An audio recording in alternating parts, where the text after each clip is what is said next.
Good afternoon, everybody. Welcome to our first AMA of a new series where we have special guests join us. My name's Sergeant Vinny Hick from Uniform Recruitment, and I have a very special guest, Inspector.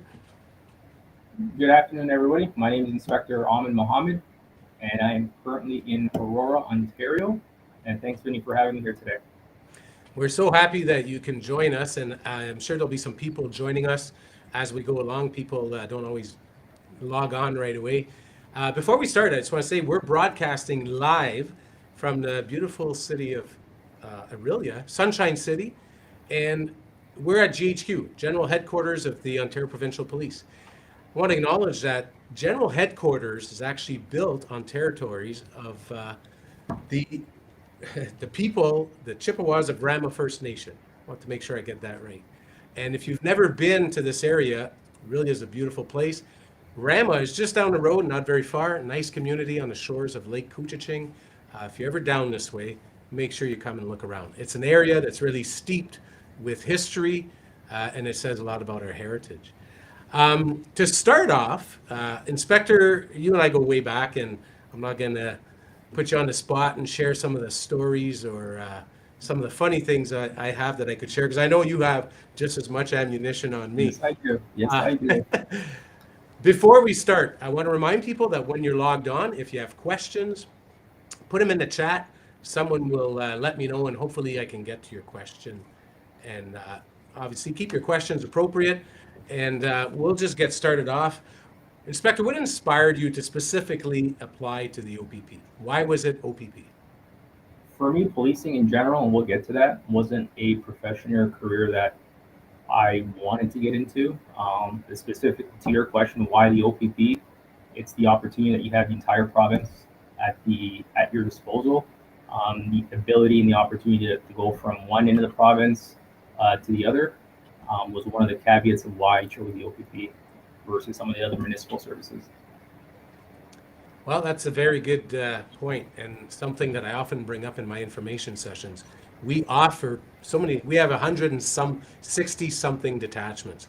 Not too many organizations can offer you the opportunity to work in so many different areas and offer you such a variety of policing, from riding motorcycles in Toronto to snowmobiles up north. So, if we talk about your specific career, can you tell me a bit about when you first joined, where you were first posted? So I'll start off with I was the last class when we had the cadet program in 2009. So, and which is pretty amazing to see that now we do have the cadet program back within the organization. So I was first posted as a cadet in Toronto Detachment, which is in the city of Toronto. I was a cadet for approximately 5 months. And then from there, I applied to go get on permanent through the constable selection process. Back then, we had ATS and so forth. Completed my training, and then I was posted to Toronto Detachment. Toronto Detachment was my first posting in a uniform capacity. Nice. And did you find the transition from cadet? And the reason I'm going to ask is we've recently refreshed, restarted, renewed our cadet program. Very excited about that. How was that transition from being a cadet to becoming a police officer? It was a seamless transition. Being in the environment of a policing environment, getting to see the databases, the inner workings of how officers start their shift briefings, calls for service, um, court processing. Like I got to taste a little bit of everything that you're going to do once you complete your training, minus carrying use of force and all that. But it really gives you a first-hand experience of what a police officer does, and if it's something that you want to pursue before you make that ultimate commitment into becoming a full-time member. That's a good point, because that's one of the messages I've shared with a lot of our new cadets.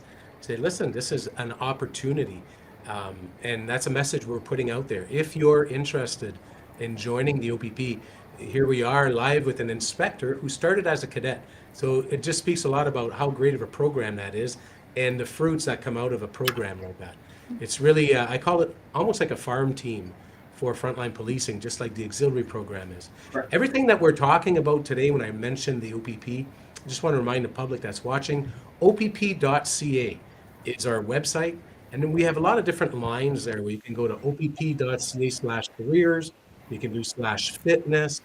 There's a lot of different resources out there, and there's so much information on our website. We don't have so much time to talk about this and that, but take the time to go opp.ca, search around. There's a lot of great information about how amazing not just this organization is, but the variety. There's information about the cadet program, as the inspector mentioned, our volunteer program, which is the auxiliary. So here you are. You start as a cadet. You're posted at Toronto Detachment. What was your favorite part at the Toronto Detachment? How long did you work there on the front line, and what did you get to do anything really neat? So that's where I met Vinny when I was at Toronto Attachment. Vinny and Cash, because Vinny was a K9 officer back then. So to me, it was a variety of calls. Toronto Detachment is one of the busiest attachments in the HSD. So you were constantly going call to call, which to me I enjoy because it allows you to experience and grow and get into a variety of different investigations. So I spent 3 years in Toronto Detachment, and then I had transferred over to Port Credit Detachment, which was at that point, now it's Mississauga, but Port Credit, which is in Mississauga area. So I spent 2 years there in Mississauga Detachment before getting exposed to and getting into other areas in the organization. That's I echo your thoughts about how busy Toronto can be. I describe it as a sink or swim environment. Now imagine when I was there with you, the French kid from Hearst, one traffic light, all of a sudden 16 lanes of traffic, Yeah. thousands of cars going by. It was an eye-opening experience, that's for sure, to put it mildly. And Mississauga Detachment is just as busy. It's a Okay. very busy place. Can you walk me through the steps? So when you were after you left Port Credit, So can you after I walk left, us through the steps to where you are today? What the so journey? after Port Credit, I was pretty fortunate because I had a supportive inspector at the time. I got into a lot of interdiction and in drug investigation, so I was able to go into our organized crime enforcement bureau, into our drug unit. So I did 2 years in our drug unit, and in particular at that time, the name has changed now, but it was the Asian Organized Crime Task Force. So that was an investigative area that we investigated high level drug investigations, importation cases. So I did that for 2 years. And then from there, I went and I was seconded to our Provincial Weapons Enforcement Bureau. So that's our kind of like our gun and gang task force with the Toronto Police Service. So I was able to do that for about 2 years. Similar, just different commodity. When I say commodity, it was drugs versus firearms, but we all know that drugs and firearms go hand in hand. So I did that for 2 years. Um, and then I shifted over to our Provincial Operations Intelligence Bureau, which is POI. And in particular, it was our Provincial Anti-Terrorism Section. I did that for 5 years, and the mandate of that unit was to investigate national security. Um, there is a variety of different police services that are part of PATS. So you have services like Toronto Police, York Police, um, the RCMP, CBSA, which is Canada Border Service Agency, and we all work hand in hand to, from the intelligence space, anything that would compromise national security. So I did that for about 5 years, and then I wanted to try something different, which Vinny spoke to, is the endless amount of opportunities that the organization has. And then I kind of shifted away from doing frontline operational type of stuff into our business management bureau, which was an area in the organization that I got into was policy development. So everything that we do as police officers, there's guidelines and policies and procedures that we have to adhere to for public safety, for member safety, and so forth. So that unit kind of develops and creates the policies that we all have to adhere to. To me, that was the first time where I got out of my comfort zone, getting into that area, because leading up into that, to me, was always, as we all say, chasing the bad people or the bad guys, arresting individuals, to now more of a corporate understanding of what we do and how we do it, just to ensure that we adhere to our policy. So I did that for about I think 2 years. Um, After 2 years, I got the itch again to kind of go back to the operational side of the house, and I went into our project support center.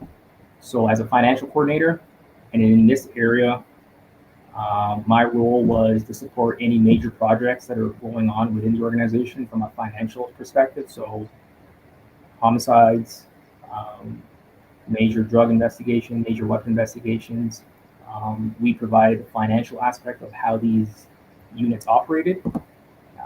So I did that for about 2 years, and then an opportunity presented itself, or more of them as the organization coming up to me and saying, "Would you like to try being an executive officer?" So I was an executive officer for Deputy Commissioner Barnum, as well as interim Deputy Commissioner Paul Beasley, and then Deputy Commissioner Cox, who had just retired, I think last year.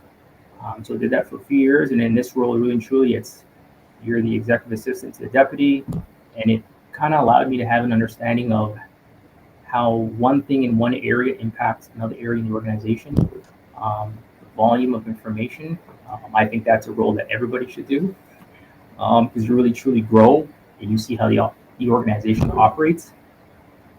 And then from there, as you can see, I usually have a hard time keeping a chair for a bit.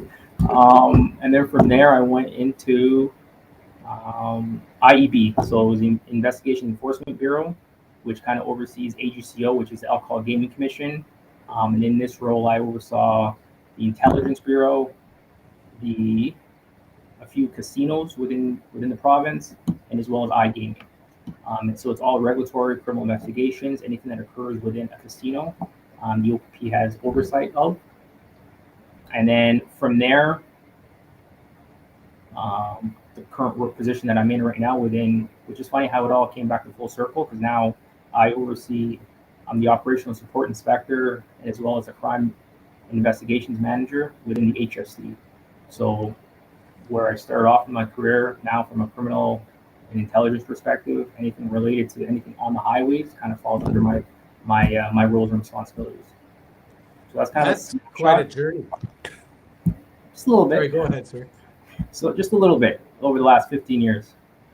Well, it's an impressive story to tell. It's quite a journey, and I'm sure a lot of it I can understand most of it, but probably a lot of our viewers are like, "Wow, what is that?" So I'm going to break it down into sections, because you did spend a lot of time in what I like to call covert type work, not in uniform, when you were with all these specialty units, where there was guns and gangs, weapons and drugs. Can you talk to us a bit about that before you arrived at GHQ, let's say? What's that like, as much as you can tell us within the confines? So it's majority, as Vinny said, the majority of you are no longer in a frontline capacity. You are in a covert. And when I say a covert capacity, you're in plain clothes, and you're investigating the individuals who are committing serious offenses.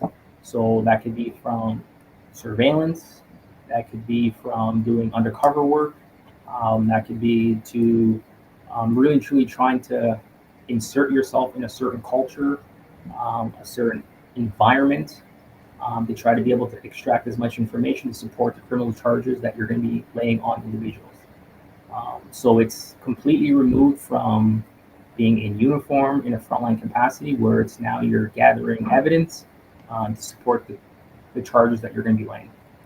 And I know I did a year in surveillance, and I completely changed my look. I had really long hair, and believe it or not, my hair's curly when it's long. Big Goldilocks, I tell you.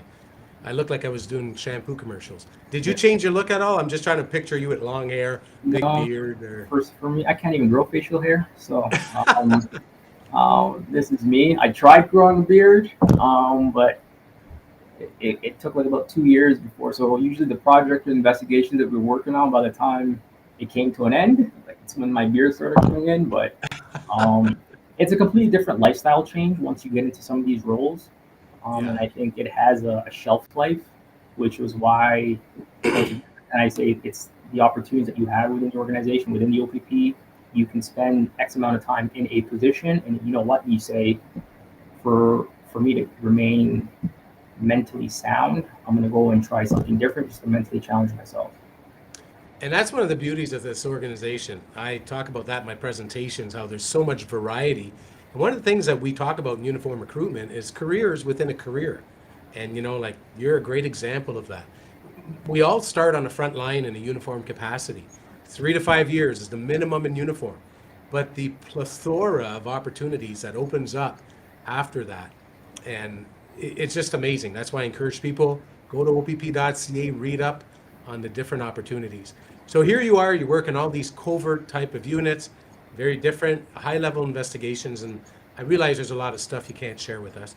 I think that's funny that if ever there's a beard growing contest, I'm gonna make sure you're in my team, because then I know I won't lose, because there'll be somebody that's worse than me for that. So then after doing that big stint, a lot of undercover type work, when you come back to GHQ, was that a big change? And the reason I ask, I did most 25 years operationally on the front in different capacities. Coming to an administrative role was a big adjustment. And I can only imagine coming from administrative role at General Headquarters must have been a transition. It was a huge transition for me, in the sense that the uniform and everything that we wear on our vest from when I left uniform had changed, and even seeing some of our vehicles and the technology and equipment that now is being issued. And it only been a few years, so I can only imagine for certain individuals that have not been back to a frontline capacity. But going back to GHQ, um, it took a while to get used to, because now you're in uniform, whereas before I worked in plain clothes, trying to fit into certain areas. And now I'm having people say good morning to me, and I'm like, why are they saying good morning to me? And you realize I'm wearing a uniform. So that took an adjustment. And you probably went through the same thing as me because I wore a uniform, but it was green. So when I got my new blues, I looked like a rookie because Yeah. everything was shiny Brand and new. brand new. So Yeah. and people would look at you like, hey, is that a new guy? And it was kind of funny. And I'm going to take this opportunity to put in a plug when you talk about the uniform and what we wear. I don't know if you can see on camera. This is new to the OPP. I'm wearing a pin next to my fitness pin that's the Franco-Ontarian flag. And across the province are officers that are bilingual to show that they can offer bilingual services in French and English. Now wear this pin, the Franco-Ontario flag. So if there's anybody watching that's French, spread the word to your friends. We're advertising that we are bilingual, so you can identify that on certain officers. I'm looking at our questions, and there's not a lot of questions popping up, but one comment that came up, somebody called in on an impaired driver earlier today, and they said that we were a pleasure to deal with. Thank you for that comment. I'll make sure that we pass that on to our communication center, because without them, the team doesn't exist. We talk about frontline policing and all that we do, but we also employ a whole lot of civilians, especially at our communication center, which is the first point of contact when you call 911, the people you talk to. So for whoever put that comment about how that was dealt with, thank you for your comment. If you have questions, please don't be afraid to ask them, post them on there. I don't know if I need to refresh to see questions or they'll come up as they come up. Okay, so here you are, you're at General Headquarters, brand new blues, you're all shiny, your name tag, they say things are different. I know you were working in policy and planning. Listen, even I say that's the boring stuff, so we're not gonna talk about that too much, but everything that we do is guided by policy Right. or by police orders. And maybe you can just tell us a bit about that, how the importance, especially now that you're a commissioned officer, the importance of the rules that we operate in, why we have policies, why we have police orders. Like, it's important that we play within a certain box. 100%. So everything that we do is governed by, we call it in the organization, police orders. So everything an officer is supposed to do, from code of conduct, which is also kind of under the Police Service Act, but from policy and procedure, what an officer is supposed to do, is explained, it's highlighted, and it's twofold, where it maintains and eliminates risk, not only from the organization standpoint, as well as be able to provide that service that we do to our communities that we serve. So everything is guidelined, and a lot of people don't know. A lot of frontline officers or brand new officers, that's the first thing that we introduce them to is the policies and the things that we are supposed to adhere to. Um, and I do not know everything in our police orders, but for the most part, it's I don't think easy. anybody does. It constantly gets refreshed. But that's an area where when I went into it or it was brought to my attention, I was like, "Look, we have a what section?" Um, and then just doing a little bit of research into it and wanting to wanting to try something different and get uncomfortable was what enticed me to go into that area. It is. I like to think that part of that is to set some rules and for accountability. There's a way we do things. We operate within confines of the law, but there's also, there's only so far it can go. Everything we do is measured, calculated, and to deal with any situation the appropriate way.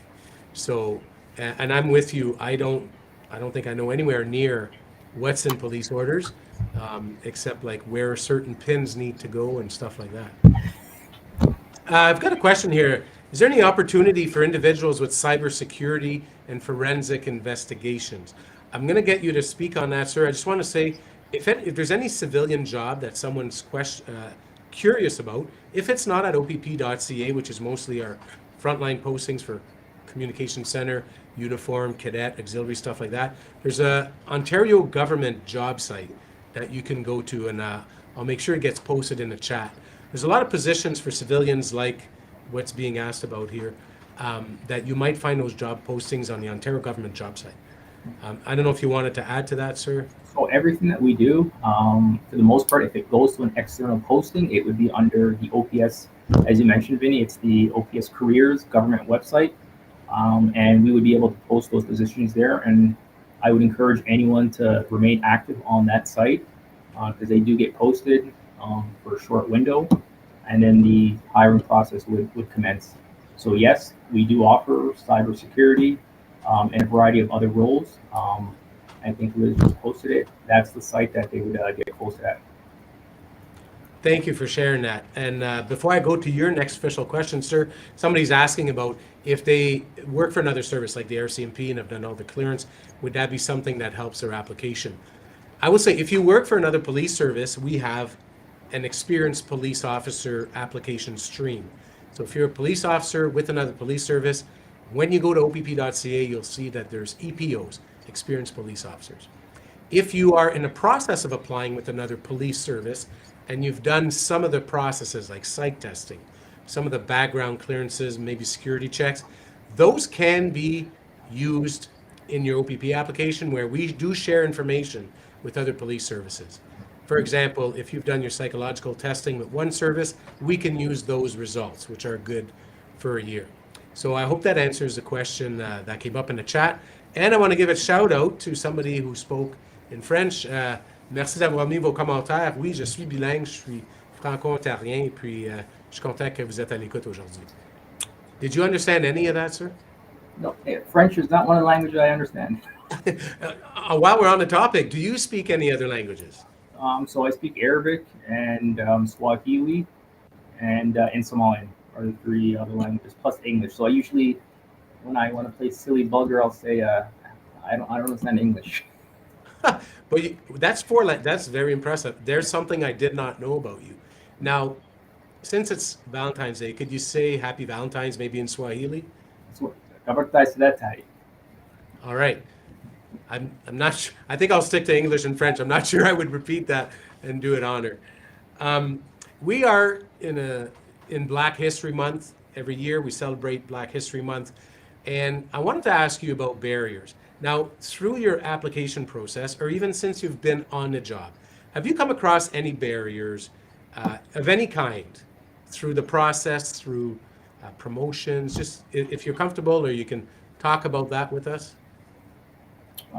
So being completely transparent and honest, why I believe that barriers exist regardless in policing or any profession that you are in, I will say yes. I just think it's how you navigate around it and be comfortable in who you are.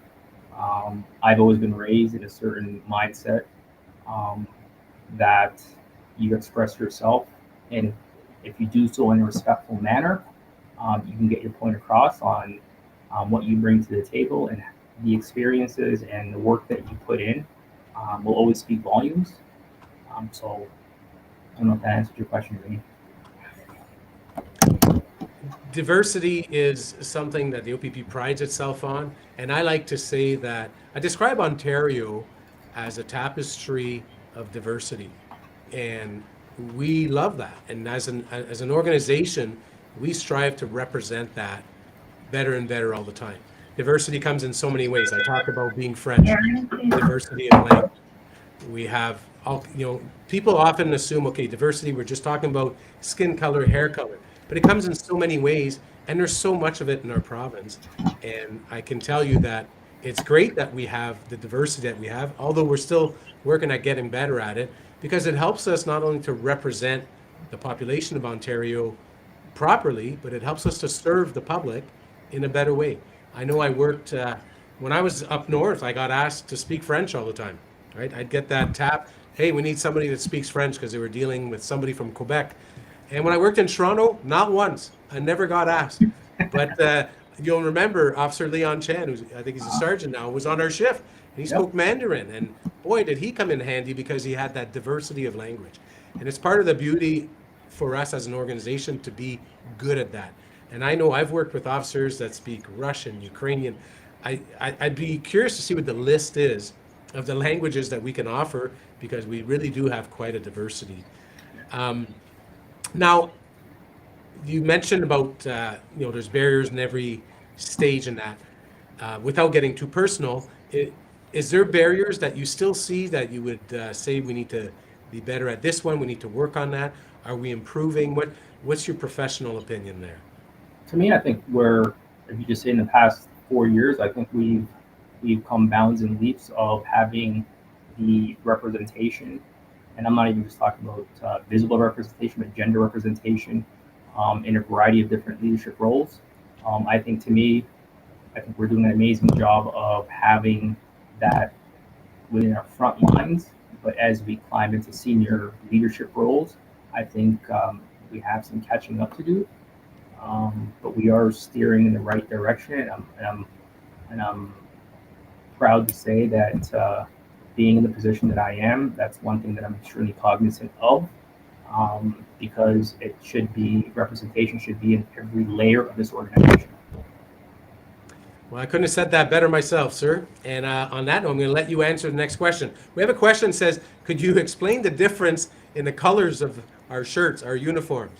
So I figure I'll let you take that one. So we have the baby blues, as I call it. So those are for our special constables, auxiliaries, and now our cadets again have the baby blues. And then we then have our traditional, I'm going to say what Vinny's wearing today, and that's for our frontline officers. And then anyone that has a white shirt is someone that's in a staff sergeant and above in a managerial role. And you can kind of really tell between the ranks of the epaulets that we each wear. And that's kind of some of the distinguishing features. As Vinny said, he was a K9 officer, so a tactical ERT member. They wear the greens, which kind of throws some people off sometimes when they see them. I think that's the 3 or 4 colors that we have, Vinny. You went into even more detail than I thought, so thank you for that. Somebody asked a question, how long does it usually take to hear back from your application? And I just want to throw that out there. The average right now, from the moment you send your application online through our website, opp.ca, to the time we call to offer you a job, roughly 2 to 5 months. So it's a quick process. We are a fine-tuned machine. Uniform recruitment is an assembly line that never stops. And so when you put in your application, what I'll tell you about that, make sure you're at your competitive best, especially fitness-wise. I've seen people that apply and go, I'll be ready by the time they call me. And that call comes a lot sooner than they thought. So that's about the length of our process. I'm going to read the next question, sir.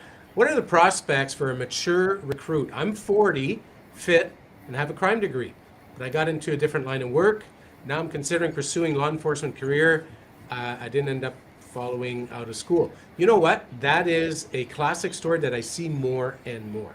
So age is just a number. I'm not going to tell you how old I am. I am retiring this fall, so you can do the math. I know I look young. Thank you for that, sir. I appreciate the compliment. Um, so 40, I can tell you that the last few classes, there was several people in their 40s. Some of our classes have people in their 50s.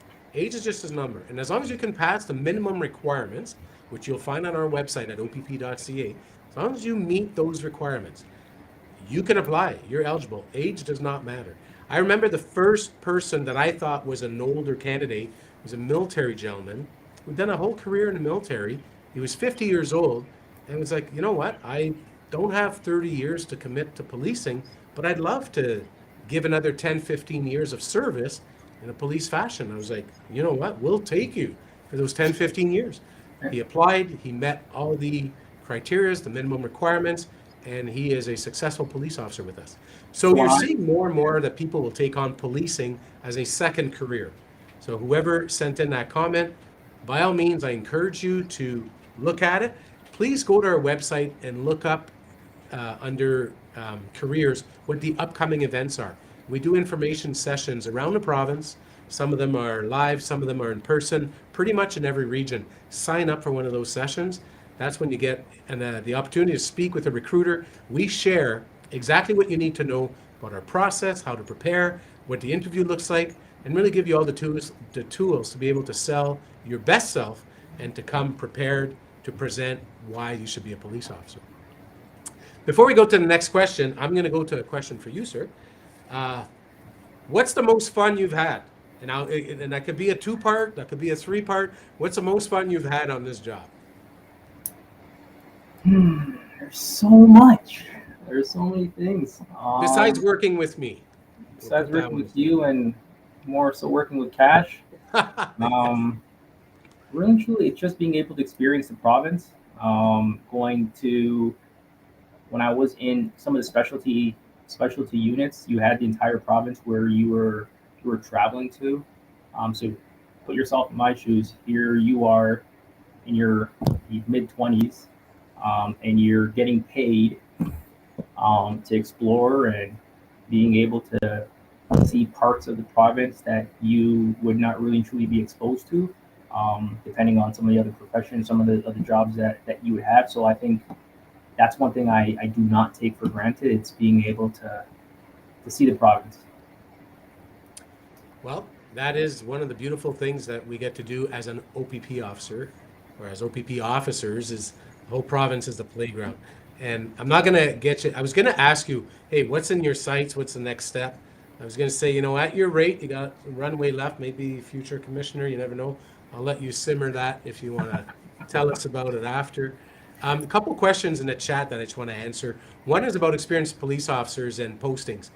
When you apply to be a police officer, first of all, as a regular recruit, we ask you for 6 places where you'd like to go. When you apply as an EPO, we ask you for 3. We send you where you want to go. So there's myths that I always hear about, so I'm going to debunk them while we're on the topic. We will not force you to go somewhere where you don't want to go. And we ask where you want to go. So please list places you want to go. Everybody's got a story, everybody's got a life, and sometimes people can't go to certain areas. I remember one applicant that couldn't go too far north because it would put him outside of a boundary because he had shared custody of his children. Well, we want to know that, so we were able to help him and post him in a proper position. I've seen people that couldn't be too far from a medical center because they care after an aging parent that lives with them. So when it comes to postings, we ask you where you want to go. I'm sure there's a reason for it. Make sure you put where you want to go. We will not just say, yeah, you wanted to go to the Toronto detachment because you heard Inspector and Vinny speak about Toronto, and we're like, yeah, sorry, we're sending you to Moosonee. We don't do that. Put where you want to go. And there was one more. How critical is it that your information is correct on your pre-background questionnaire? Well, I'll tell you this. I guarantee you that there's questions that come up sometimes where you'll be like, I was hoping they weren't going to go there. I was hoping they weren't going to ask about that. Honesty is the best policy. Make sure you're honest and you're accurate about the information that you give us. If there's something that you forgot, and it happens, I remember when I applied, there was one place where I'd worked. I didn't put it on the application. I thought, no big deal. The business doesn't even exist anymore. Guess what? It came up at my interview. Because, trust me, we're the OPP. We know where you've worked. We know about you. So make sure you're accurate and honest about the information on your pre-background questionnaire. If there's something that we're concerned about, it will come up. We'll ask you about it. We'll talk about it. So if you realize you forgot something, if you're in the application process, you can always email Uniform Recruitment with your updates. And especially if you realize, oh my, I forgot to mention this, something very important, fire us an email, your file number, and we'll talk about it. So before I go back to you, sir, one more question. How long is the training at OPC? OPC is 3 months, but to be an OPP officer, you also do a week pre-OPC here, 8 weeks after. I always say, think of the training as about 4.5 months from the time you show up at our academy to the time you're going to go to your detachment. Because sometimes there's holidays in there, statutory, things change a little bit. Now, sir, back to you. I hear and I know that you actively participate in outreach initiatives. I know you're a big positive spokesperson for us out there. Can you tell us a bit about that? So a little bit of history about me and where I grew up. I was born in Saudi Arabia, immigrated to Canada with my parents at the age of 4. So for me, policing and where I grew up, policing was, I never wanted to be a police officer. It was one of those things where every interaction that I've had with the police was a negative, to the point where if I saw a police officer, I would go the other way. So kind of fast forward, huge into sports. My parents kept me and my younger brother busy in sports, and I had a football coach for about 6 years, who was a police officer. I won't say what service, but he was a police officer. Never told me he was a police officer. Never told anyone on the team, just because of our negative interactions with the police. So as soon as we were graduating and going into high school, he told us that he was a police officer, and for me, that changed my outlook of what and how a police officer is. Right? They weren't the ones that I've always had the negative dealings with. So even talking about it, it kind of gets a little bit, because I wouldn't be here if it wasn't for him. And so in the back of my mind, I was always like, you know what? He treated me like a human being. He cared for me. He provided me guidance and wisdom, and like he was like a second father almost to me. So fast forward, as soon as I completed post-secondary, it's kind of like, well, what do I want to do? And a couple of friends of mine were applying to become police officers, and I was like, okay, you know what? I'll do it. I'll try it. Never, as I progressed to each stage, it kind of started getting closer. I didn't even tell my parents until the background officer was coming to my house the day before, and I was like, hey, FYI, I applied to policing. And there's someone that's going to come to your house and kind of see where you live and how you live and so forth. So, and here I am today. So I kind of stick to that in the sense of why I give back to some of the communities and where I grew up, is to expose them to I am them. I was that kid that has had that negative interaction with the police, and every experience that you have, there is somebody else, right, that will treat you with that respect, and that will be honest and be real, and expose them to the opportunities. Because if it wasn't for who I came across early on, I would be where I am today. So that's kind of why I do a little bit of the youth mentorship, the outreach, in in the community that I grew up in. Wow, thank you for sharing that with us. That's a beautiful story, and I love how someone that you didn't even know was a police officer but left a positive influence on you. Someone left that impression on you, and it's motivated you to not just join but to do the same yourself now. And I think that's always been my goal as a recruiter. I want to motivate people, and I hope that other people get to have the experience you've had. You can believe in the one-offs and don't believe everything you read on social media. Policing is a great career. We're full of amazing people. And my goal is always to try to leave that impression also. Listen, this is an amazing career. You're going to work with some amazing people. You can make a difference. The person that left the impression on me, I was a paramedic up north in Timmins, and I went to an information session with Sergeant Dave Douglas. Give him a shout out. He's retired now, and how appropriate, it's Black History Month. He was the second black man hired by the OPP. And when I went to his information session, he shared about his career, his story, and I was motivated. And I thought, you know what? I'm going to apply. I want to do what that guy does. And he just left that impression on me. Never forgot that. And I think it's so neat that you have kind of a similar story where somebody left that impression with you. Thank you for being one of our advocates and helping us out with our recruiting efforts by doing that. And I always say recruitment ambassadors aren't just the people that come and do the training. Every police officer out there is a walking billboard, is a recruitment ambassador, is an opportunity to share about what a great career that we have. So thank you for sharing that. I'm going to do a quick question here from the chat. Someone was talking about they've had surgery. They're going through the application process, but they're recovering from a surgery.